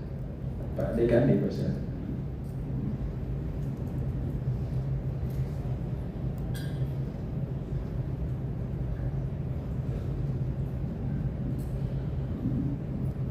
Ya, pertama terima kasih atas sebenarnya bukan pertanyaan, ya share, dan kalau ada pertanyaan belum tentu juga saya bisa menjawab dengan memuaskan. Yang pertama berkaitan dengan literasi ya.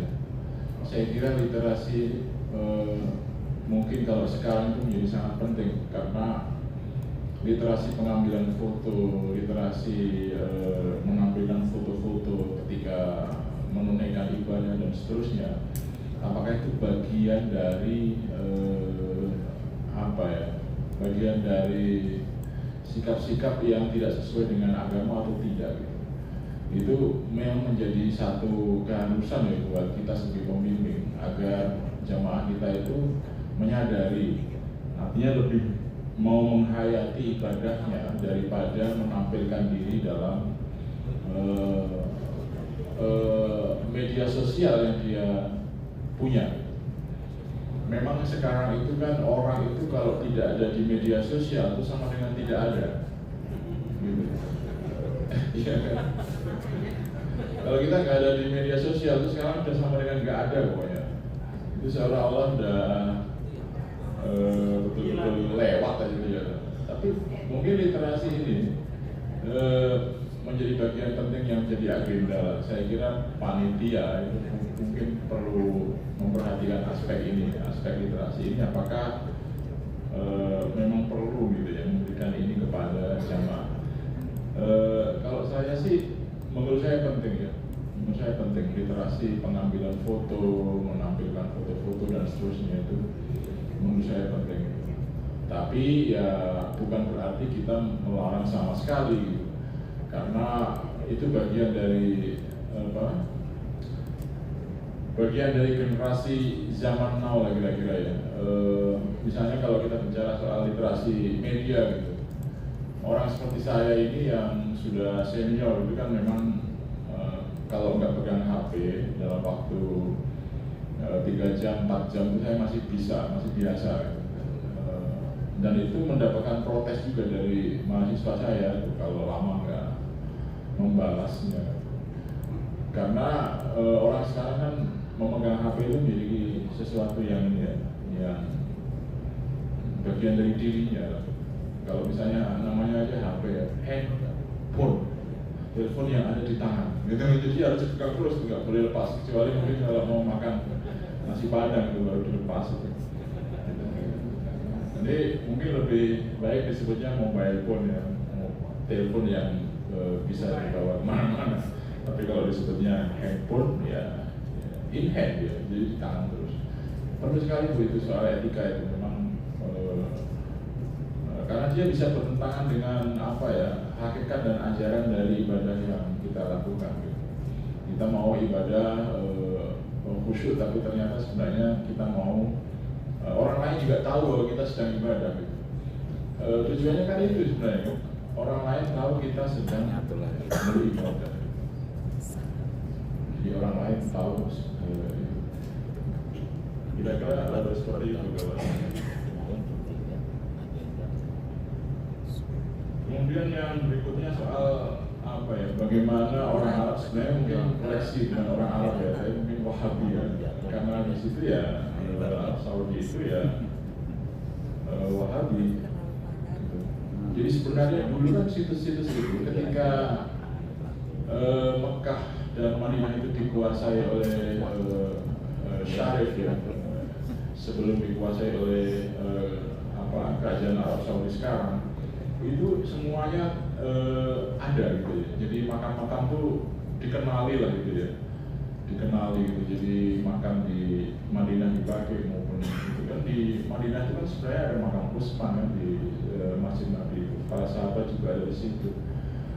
Tapi memang pada saat Wahabi ini Wahabi itu kan sangat ini ya, sangat kuat gitu ya, mementingkan tauhid daripada aspek-aspek di luar itu. Tapi karena sangat kuat menentukan aspek tauhid, sehingga mereka begitu khawatir kalau ada situs yang kira-kira bersifat mengkultuskan orang. Gitu. Oleh karena itu mereka betul-betul menghilangkan bekas-bekas itu, dan kuburan itu tadinya tidak seperti itu. Gitu.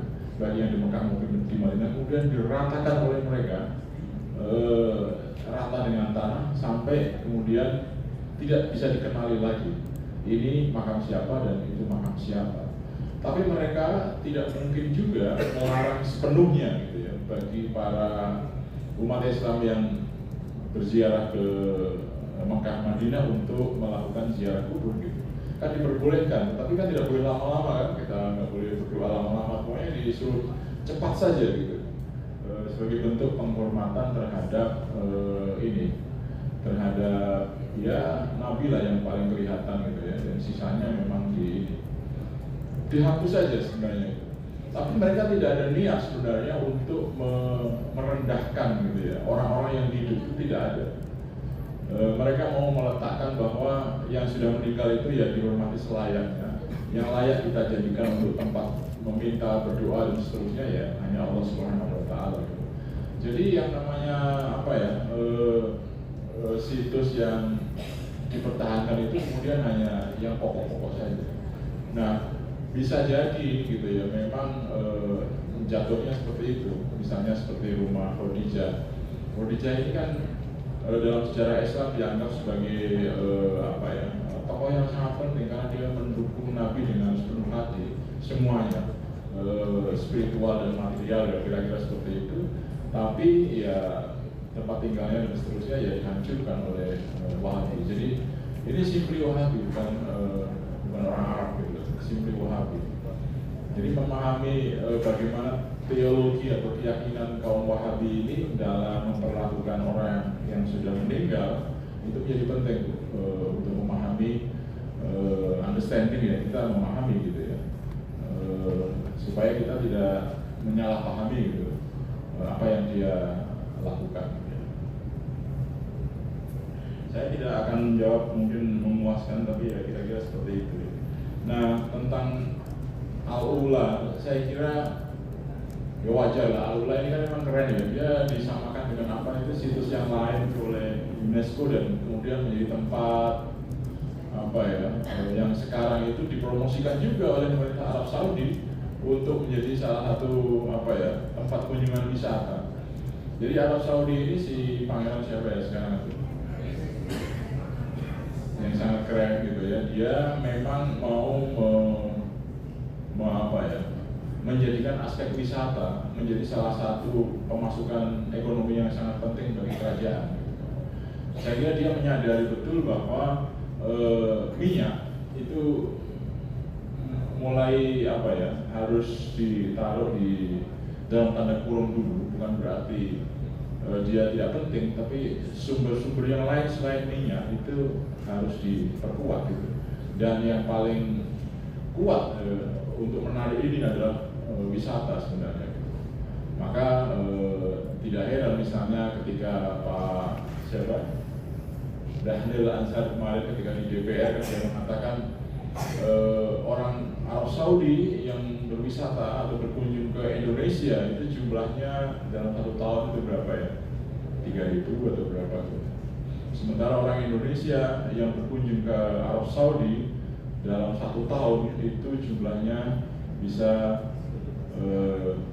berapa ya? Ratusan ribu kan ya? Haji aja 250.000, umroh sepanjang tahun.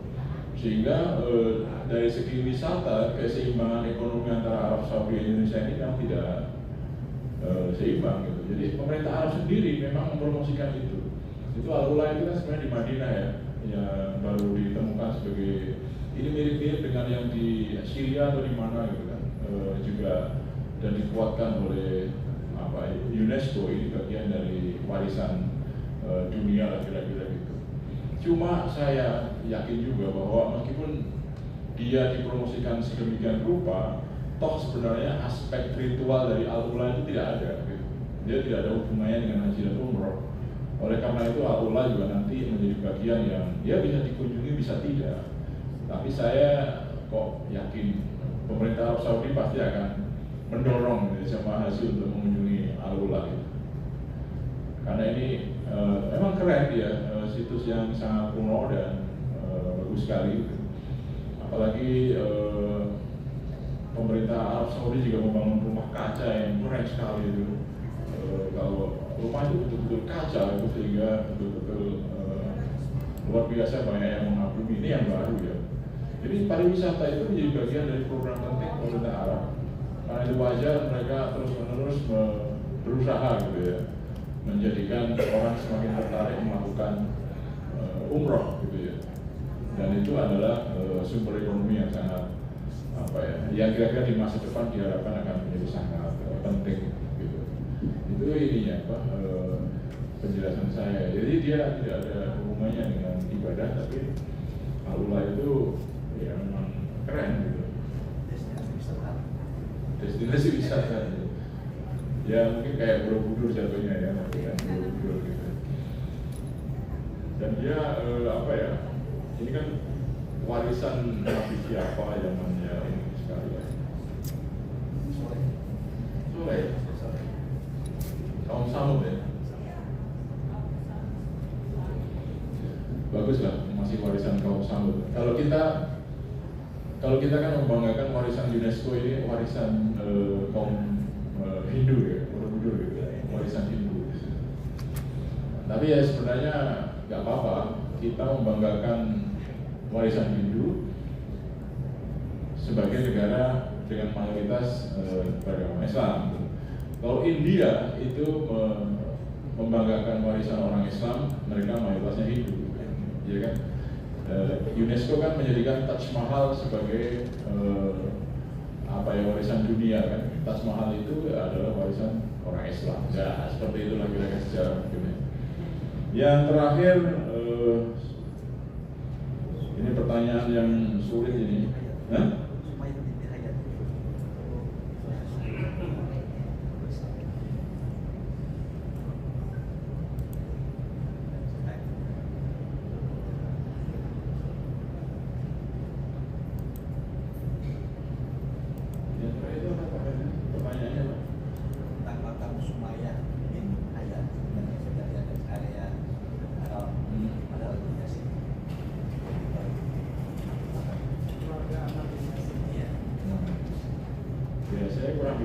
Kurang begitu jelas itu.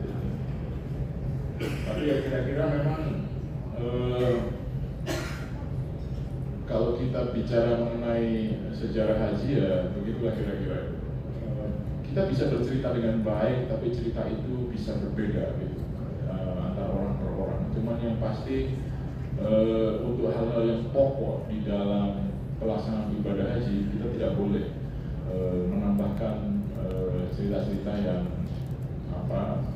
kira-kira cerita yang tidak clear lah. Kalau di dalam kitab klasik mungkin cerita-cerita Israeliat atau apapun itu.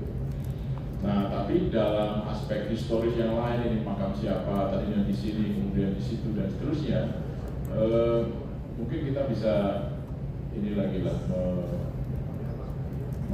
membaca buku lagi gitu. Saya kira nggak clear. Karena banyak hal yang misalnya kalau dulu zaman saya haji itu ada masjid jin, terus sekarang masjid jinnya udah nggak ada lagi gitu kan, gitu, udah diratakan dengan tanah gitu. Jadi ada perkembangan yang intinya ya pemerintah Arab Saudi ingin betul-betul fokus menjadikan haji dan umroh sebagai bagian dari pekerjaan yang profesional mereka lah gitu ya, kira-kira. Itu Pak Wahid, mungkin Pak Wahid bisa menambahkan sebagai ini. Ya, terima kasih Pak Degan sudah memberikan jawaban yang sangat komprehensif. Saya sedikit menambahkan saja, tadi pertanyaan dari yang terakhir itu apakah makam Sumayyah binti Khubbah atau Sumayyah binti Hayyat itu ada di rest area, ada di area Masjidil Haram, tapi setelah ditelusuri memang tidak di situ. Itu adalah syahidah pertama dari orang keluarga Ammar bin Yasir, ibu dari Ammar bin Yasir yang masuk Islam, yang kemudian disiksa oleh Abu Jahal. Dalam literatur beliau akhirnya sampai ditombak oleh Abu Jahal itu. Kan Abu Jahal kan juga masih keluarga Rasul, kan? Banyak yang abu-abu itu kan. Ada Abu Jahal, ada Abu Lahab, mungkin juga ada Abu Gosok ya. Nah itu Sumayyah bin nama Sumayyah bin Khubbah, tapi kemudian orang menyebut Sumayyah bin Hayyat. Dia tidak dimakamkan di area Masjidil Haram, tidak, itu di luar. Yang berikutnya tadi yang Pak Deka juga sudah menyampaikan tentang kenapa misal Rasulullah dari pulang dari perang Tabuk melarang minum di kota Al-Ula itu. Dalam beberapa syarah hadis ulama menyebutkan itu bagian dari tempat di mana Allah mengazab kaum Samud. Kita tahu kaum Samud adalah umat Nabi Soleh yang durhaka kepada Allah ketika minta ditunjukkan mujizat Nabi Soleh mengeluarkan unta dari lubang batu itu. Kemudian dalam buku tersebut Allah itu ya. Dan Nabi Soleh minta supaya unta ini jangan diganggu, tapi justru pada disembelih. Dari Allah kemudian mengazab dengan kepada kaum Samud. Nah, ketika Rasulullah zaman Rasulullah beliau melewati itu, beliau memerintahkan kepada sahabat-sahabatnya untuk tidak berlama-lama di situ, apalagi mengambil air minumnya. Bahkan sebagian riwayat, kalaupun punya roti dibuang di situ, kira-kira gitu ini. Jadi sebenarnya itu hanya untuk merenungi bahwa itulah tempat yang diazab oleh Allah. Andaikan mungkin saja kaum Sodom yang di zaman Nabi Lot, kalau itu menarik bisa dijadikan sebagai destinasi wisata. Satu contoh lagi, misal di Mesir itu kan lembah Korun, itu kan juga orang-orang dari berbagai dunia termasuk jamaah haji Indonesia kan juga pada bukan ziarah kan, melihat itu. Kan tujuannya bukan untuk mengikuti Korun, paling tidak ada perenungan di sinilah apa yang diabadikan dalam Al-Quran itu ada artefak-artefaknya yang bisa dipelajari secara arkeologi gitu ya, secara ilmu arkeologi. Jadi tadi seperti Al-Ula itu ya mungkin sebagai destinasi wisata, dan kita sebenarnya tidak dianjurkan. Situs-situs yang dianjurkan di dalam haji dan umrah tadi Pak Dekan sudah menyebutkan. Ya paling utama ya Mekah tadi, Ka'bah itu di mana kita tawaf, seperti sejarah Ka'bah itu yang mungkin bisa kita sampaikan kepada para jamaah yang kita bimbing. Seperti apa Ka'bah, apa makna tawaf, apa makna sa'i. Tidak hanya secara fisik tapi juga makna batiniahnya apa misalnya. Seperti tadi saya sampaikan, ketika Siti Hajar lari dari Bukit Safa ke Bukit Marwah balik lagi, itu kan usaha lahiriahnya apa? Beliau mencari air untuk anaknya yang sudah nangis. Di sisi lain ada konsep tawakal dalam Islam. Tawakal itu tidak hanya doa, tapi ada juga ikhtiar berupa kasab. Yang lari-lari itu, samping dia berdoa kepada Allah. Maka pernah Rasulullah suatu ketika didatangi oleh seorang sahabat dari Yaman itu, ketika ditanya, Anda dari mana? Dari Yaman. Jauh sekali. Naik apa ke sini? Naik unta. Di mana unta Anda? Di depan masjid. Sudah diikat? Oh enggak. Dia katakan tawakal tu Allah. Saya bertawakal kepada Allah gitu. Kata Rasul, ikat dulu.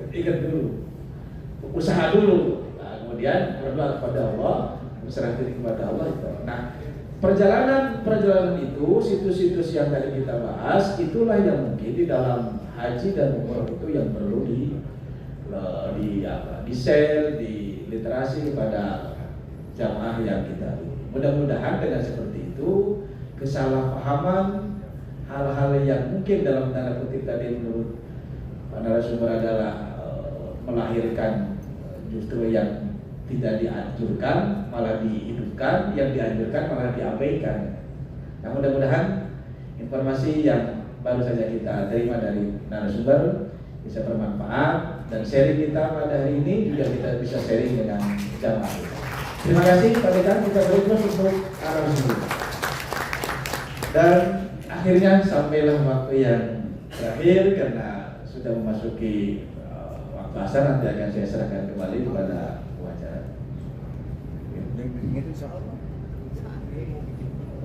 ada tidak langsung. Iya. Share. Baik Bapak sekalian. Oh gitu. Ada soal yang harus disampaikan. Gimana? Ya, ternyata ada soal yang harus saya sampaikan kepada peserta saya.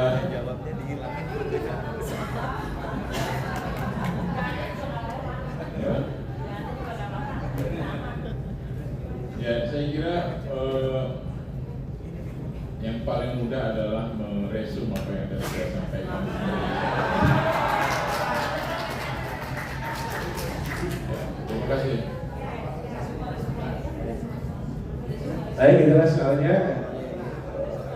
resume yang tadi disampaikan oleh narasumber.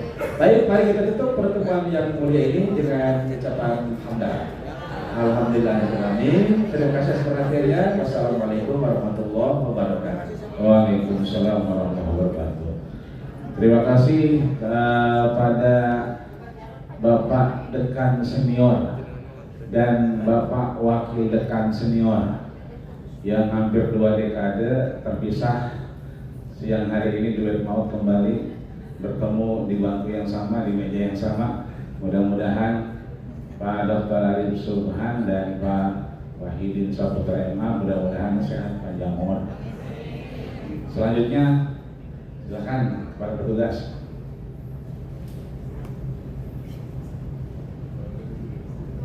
Perhatian seluruhnya, siap, gerak.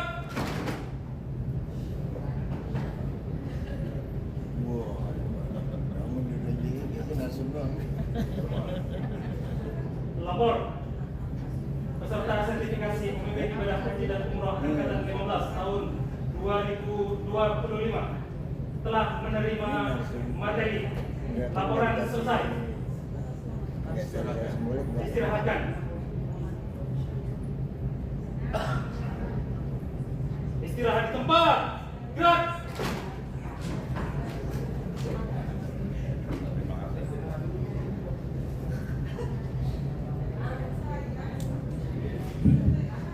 Ya, terima kasih. Petugas kita lokal staff di Maroko, nanti mudah-mudahan Bapak Subhan dan Pak Wahidin bisa diajak ke Maroko nanti. Baik, selanjutnya penyerahan sertifikat yang akan disampaikan oleh Pak Haji Cecep untuk narasumber kita. Silakan.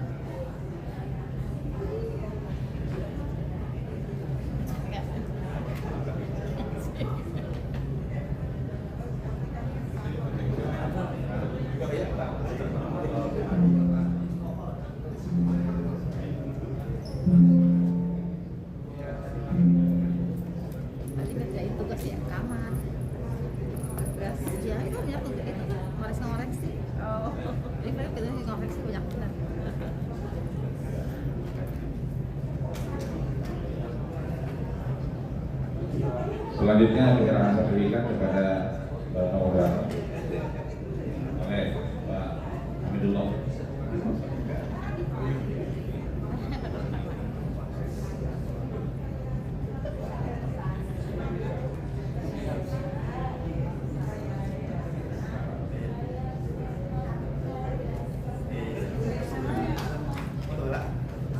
Kita foto bersama dengan narasumber dan moderator. Silakan ambil posisi. Nah, ini mungkin. Begini cukup Pak Moderator lagi.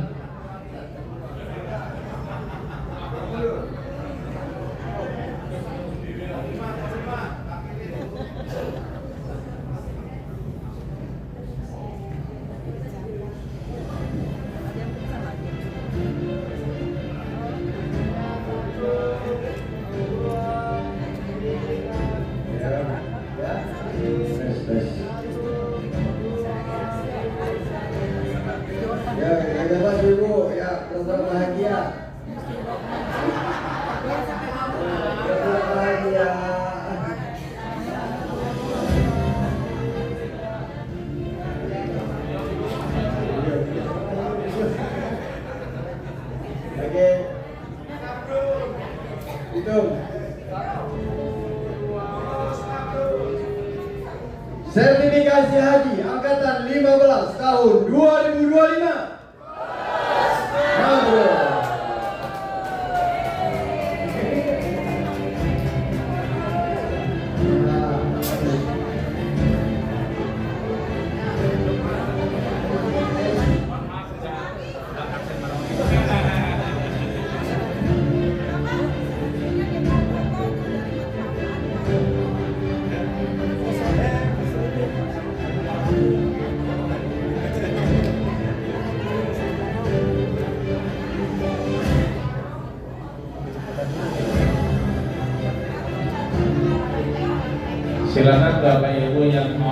swafoto silakan dengan narasumber dan moderator.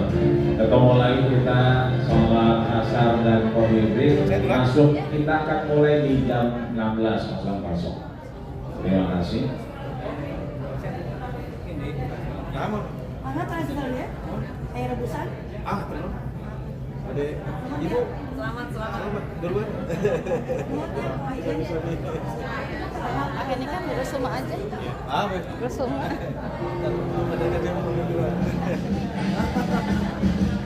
Tinggal diajak ke Bank City dah.